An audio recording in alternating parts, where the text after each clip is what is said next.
എല്ലാവർക്കും നമസ്കാരം. ഇന്ന് ഞാൻ ഉണ്ടാക്കാൻ പോകുന്നത് വിഷു വിഭവമായ വിഷുക്കട്ടയാണ്. സാധാരണ വിഷുക്കട്ടയുടെ കൂടെ എല്ലാവരും കോമ്പിനേഷനായിട്ട് ചെയ്യാറുള്ളത് ശർക്കരപ്പാനിയാണ്. പക്ഷേ ഇന്ന് ഞാനിവിടെ ശർക്കരപ്പാനി ഉണ്ടാക്കുന്നുണ്ട്. അതിൻ്റെ കൂടെ തന്നെ ഒരു കറി ഉണ്ടാക്കുന്നുണ്ട്, തക്കാളിക്കറി. അപ്പോൾ എല്ലാവർക്കും ഇഷ്ടമാവുമെന്ന് വിചാരിക്കുന്നു. എല്ലാവരും ഉണ്ടാക്കി നോക്കണം. ഉണ്ടാക്കി നോക്കി കഴിഞ്ഞിട്ട് അഭിപ്രായം അറിയിക്കും വേണം. ഇപ്പോൾ നമുക്ക് വിഷുക്കട്ട ഉണ്ടാക്കാൻ ആവശ്യമായിട്ടുള്ള സാധനങ്ങൾ എന്തൊക്കെയാണെന്ന് നമുക്ക് നോക്കാം. 1 കപ്പ് പച്ചരി വേണം നമുക്ക്. അത് 20 മിനിറ്റ് വെള്ളത്തിൽ കുതിർത്ത് വെച്ച പച്ചരി. പിന്നെ 1 കപ്പ് 1-ാം പാലും 3.5 കപ്പ് 2-ാം പാലും 1 ടീസ്പൂൺ ജീരകവും ആവശ്യത്തിന് ഉപ്പ്. ഈ ജീരകം നമ്മളൊന്ന് ചതച്ച് വെക്കണം, 1 ടീസ്പൂൺ ജീരകം. പിന്നെ 3 കപ്പ് നാളികേരമാണ് നമ്മൾ ഇത് ഉണ്ടാക്കാനായിട്ട്, ഈ വിഷുക്കട്ട ഉണ്ടാക്കാനായിട്ട് നമ്മൾ എടുക്കുന്നത്. അതിൽ 1/2 കപ്പ് വെള്ളം ഒഴിച്ചിട്ട് മിക്സിയിലൊന്ന് അടിച്ചെടുത്തതിന് ശേഷം അരിച്ചിട്ടുണ്ടെങ്കിൽ നമുക്ക് 1 കപ്പ് 1-ാം പാലും കിട്ടും. പിന്നെ നമ്മൾ ഒരു പ്രാവശ്യം കൂടി ഈ നാളികേരം മിക്സിയിൽ അടിക്കുക. അപ്പോൾ ഒരു കപ്പ് 1.5 കപ്പ് വെള്ളം കൂടി ഒഴിച്ചിട്ട് നമ്മൾ മിക്സിയിൽ അടിച്ചതിന് ശേഷം അരിച്ചെടുക്കുക. അപ്പോൾ ഒരു 3.5 കപ്പ് നമ്മൾ 2-ാം പാലായിട്ട് നമുക്ക് ഇതിലേക്ക് ആവശ്യം വരും. ഇനി നമുക്ക് ഉണ്ടാക്കാൻ തുടങ്ങാം. നമ്മൾ ഒരു പാത്രം അടുപ്പത്ത് വെച്ചു. പക്ഷേ ഇപ്പോൾ നമ്മൾ കത്തിച്ചിട്ടൊന്നുമില്ല, സ്റ്റവ് കത്തിച്ചിട്ടില്ല. നമ്മൾ 2-ാം പാൽ ഒഴിച്ചു. അതിലേക്ക് അരി ഇട്ട് കൊടുത്തു, നല്ലോണം ഇളക്കി കൊടുത്തു. കുതിർത്ത അരി ആണ് ഇട്ട് കൊടുത്തത്. പിന്നെ അതിലേക്ക് നമ്മൾ ഈ ചതച്ച് വെച്ച ജീരകം ഇട്ട് കൊടുക്കണം.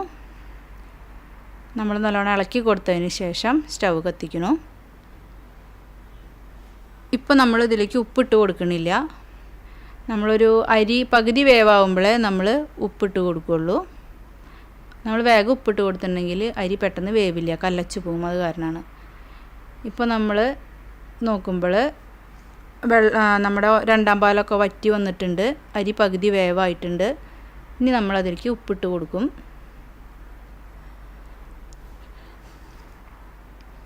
ഉപ്പിട്ട് കൊടുത്തതിന് ശേഷം നമ്മൾ 1-ാം പാൽ എനിക്ക് ഒഴിച്ച് കൊടുക്കുകയാണ്. ഇനി 1-ാം പാലിൽ കിടന്നിട്ട് വേണം ഈ അരി നന്നായിട്ട് വേവാനായിട്ട്. ഉപ്പൊന്ന് അഡ്ജസ്റ്റ് ചെയ്ത് കൊടുക്കുക. അതിന് ശേഷം നല്ലോണം ഇളക്കി കൊടുക്കുക. അടിയിൽ പിടിക്കാണ്ട് നോക്കണം. അതിന് ശേഷം നമ്മൾ ഇത് വെന്തോന്നൊക്കെ നോക്കിയതിന് ശേഷം സിമ്മിലിട്ടിട്ട് വേവിക്കണം. ഇത് വെന്ത് കഴിയുമ്പോൾ ഇങ്ങനെ തിളച്ച് ഇങ്ങനെ പൊട്ടിത്തെറിക്കുന്ന പോലെ നമുക്കൊരു ഇത് കാണും. അപ്പോഴാണ് നമുക്കിത് വെന്തുന്ന് നമുക്ക് മനസ്സിലാവും. നമ്മൾ നല്ലോണം ഇളക്കി നോക്കുക, വെന്തുടയരുതെന്ന് മാത്രം അരി. ഇപ്പോൾ നമ്മുടെ 1-ാം പാൽ നല്ലോണം അതിലേക്ക് ചേരണം. നല്ലോണം ഇളക്കി കൊടുക്കുക. വെന്തതിന് ശേഷം സ്റ്റവ് ഓഫ് ചെയ്യുക. പിന്നെ നമ്മളതൊരു പ്ലേറ്റിലേക്ക് നിരത്തി കൊടുക്കുകയാണ്. ഇത് നമ്മൾ കട്ട് ചെയ്തെടുക്കാൻ വേണ്ടിയിട്ടാണ് നമ്മളിത് ഇങ്ങനെ ചെയ്യണത്.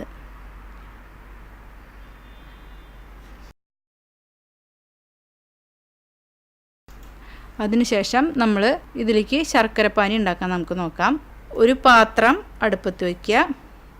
അതിലേക്ക് 2 കഷ്ണം ശർക്കര നമ്മൾ എടുക്കുന്നുണ്ട്. അത് നമ്മൾ ആ പാത്രത്തിലേക്ക് ഇട്ട് കൊടുക്കുന്നു. പിന്നെ അതിലേക്ക് ഒരു 3/4 കപ്പ് വെള്ളം നമ്മൾ ഒഴിച്ചു കൊടുക്കുക. ഈ ശർക്കര ഇട്ട് കൊടുക്കുമ്പോൾ നല്ലോണം ഒന്ന് ചതച്ചതിന് ശേഷം നമ്മൾ ഇട്ട് കൊടുക്കുക. അത് പെട്ടെന്ന് തന്നെ അലിഞ്ഞു കിട്ടും. അപ്പോൾ സിമ്മിലിട്ടിട്ട് വേണം ഇങ്ങനെ ചെയ്യാനായിട്ട്. ഈ ശർക്കരപ്പാനി ഉണ്ടാക്കുമ്പോൾ അധികം ഇങ്ങനെ കട്ടി പിടിച്ചിരിക്കരുത്, എന്നാൽ അധികം ഇങ്ങനെ ഒഴുകിയ പോലെ നമുക്ക് തോന്നരുത്. അങ്ങനത്തെ ഒരു കൺസിസ്റ്റൻസിയിൽ വേണം നമുക്കിത് എടുക്കാനായിട്ട്. നല്ലോണം ഇളക്കി കൊടുക്കുക. അടിയിൽ പിടിക്കാണ്ട് ശ്രദ്ധിക്കുക. സിമ്മിലിട്ടിട്ട് ചെയ്തെടുക്കുക. അപ്പോൾ അത് ശരിയായിട്ടുണ്ട്. നമ്മളത് വാങ്ങി വയ്ക്കുന്നു. ഇനി തക്കാളിക്കറി ഉണ്ടാക്കാൻ ആവശ്യമായ സാധനങ്ങൾ: ഒരു തക്കാളി എടുക്കണം, പിന്നെ ഒരു സബോള, ഒരു തണ്ട് വേപ്പില, പിന്നെ ഇഞ്ചി വേണം, പച്ചമുളക് വേണം, 3 പച്ചമുളകും 2 ഇഞ്ച് നീളത്തിലുള്ള ഒരു കഷ്ണം ഇഞ്ചിയും, പിന്നെ 2 കോവക്കായ, അത് നമ്മൾ നീളത്തിൽ അരിഞ്ഞിട്ടുണ്ട്. പിന്നെ ഒരു കുടംപുളി, ഒരു ചെറിയ കുടംപുളി വേണം, അത് വെള്ളത്തിൽ ഇട്ട് വയ്ക്കണം നമ്മൾ. പിന്നെ 1-ാം പാൽ വേണം നമുക്കിതിലേക്ക്. 2-ാം പാലും വേണം. 1-ാം പാൽ എടുത്തേക്കുന്നത് 1/2 കപ്പും 2-ാം പാൽ 1.5 കപ്പുമാണ് നമ്മൾ എടുത്തേക്കുന്നത്.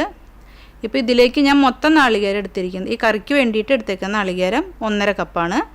അതെടുത്തിട്ട് 1/2 കപ്പ് ഒന്നാം പാലും പിന്നെ 1/2 കപ്പ് രണ്ടാം പാലും നമ്മൾ നേരത്തെ ചെയ്ത പോലെ അടിച്ച് എടുക്കണം. നമ്മൾ വിഷുക്കട്ട ഉണ്ടാക്കാൻ എടുത്ത പോലെ നമ്മൾ എടുക്കണം.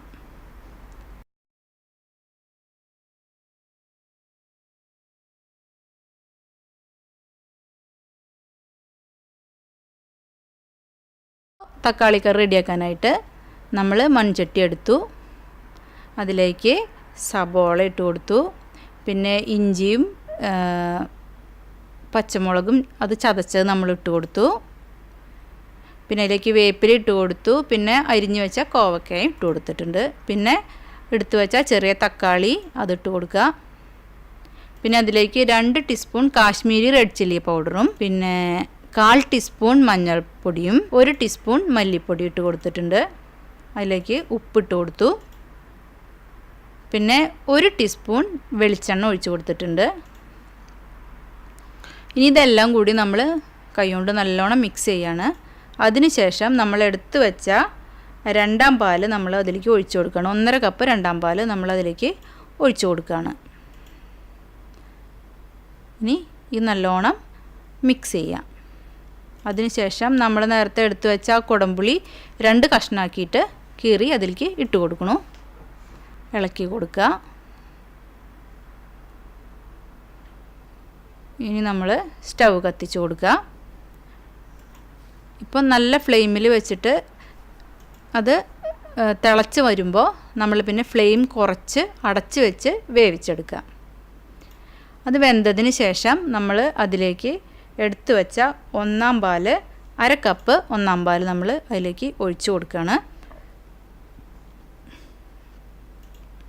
ഇളക്കി കൊടുക്കണു. ഇനി നമുക്ക് കറി തിളയ്ക്കാൻ പാടില്ല. ഒന്ന് ചൂടായതിന് ശേഷം നമ്മൾ ഉപ്പൊക്കെ നോക്കിയതിന് ശേഷം നമ്മൾ വാങ്ങി വയ്ക്കുന്നു. ഇനി ഈ കറിയിലേക്ക് താളിച്ച് ചേർക്കാനായിട്ട് നമ്മൾ എടുക്കുന്നത് സബോളയാണ് നമ്മൾ എടുക്കുന്നത്. ചെറിയ ഉള്ളിയാണ് എടുക്കേണ്ടത്.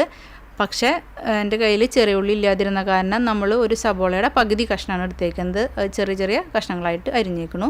ഇപ്പോൾ അടുപ്പത്ത് നമ്മൾ പാത്രം വെച്ചു. ചൂടാവുമ്പോൾ വെളിച്ചെണ്ണ ഒഴിച്ചു. അതിലേക്ക് സബോള ഇട്ട് വഴറ്റണു.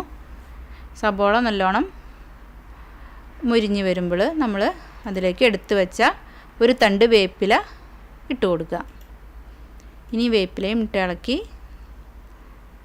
വെളിച്ചെണ്ണയിൽ ഇട്ട് നല്ലോണം വഴറ്റി കൊടുക്കുക. നല്ല സ്മെല്ല് വരുമ്പോൾ അത് നമ്മൾ കറിയിലേക്ക് ചേർത്ത് കൊടുക്കുകയാണ്. ഇനി നമ്മൾ എങ്ങനെയാണ് ഈ വിഷുക്കട്ട അറേഞ്ച് ചെയ്യാൻ നോക്കാം. നമ്മൾ നേരത്തെ ആ പാത്രത്തിലേക്ക് എടുത്തു വെച്ചിരുന്ന ആ വിഷുക്കട്ട ഉണ്ടല്ലോ, അത് ഇങ്ങനെ ചെറിയ സ്ക്വയർ കഷ്ണങ്ങളാക്കിയിട്ട് നമ്മൾ കട്ട് ചെയ്യാണ്. അതിനുശേഷം നമ്മൾ സെർവ് ചെയ്യേണ്ട പാത്രത്തിലേക്ക് അത് എടുത്തു വെച്ചിട്ടുണ്ട് കഷ്ണങ്ങളാക്കിയതിന് ശേഷം. ഈ കാണുന്നതാണ് നമ്മൾ ഉണ്ടാക്കിയ വിഷുക്കട്ട. അതിലേക്ക് തക്കാളി കറി ഉണ്ട്. പിന്നെ സൈഡിൽ നമ്മൾ നേരത്തെ എടുത്തു വെച്ച ശർക്കര പാനിയുണ്ട്. ഞാൻ രണ്ടും അതിലേക്ക് ഒഴിച്ച് കൊടുത്തിട്ടുണ്ട്. ഒരു സൈഡിൽ കറിയും ഒഴിച്ച് കൊടുത്തിട്ടുണ്ട്, മറ്റേ സൈഡിൽ ശർക്കരപ്പാനിയും ഒഴിച്ച് കൊടുത്തിട്ടുണ്ട്. നല്ല ടേസ്റ്റായിട്ടുണ്ടായിരുന്നു. ഇനി നിങ്ങളിത് ഇതുപോലെ ഉണ്ടാക്കി നോക്കുക.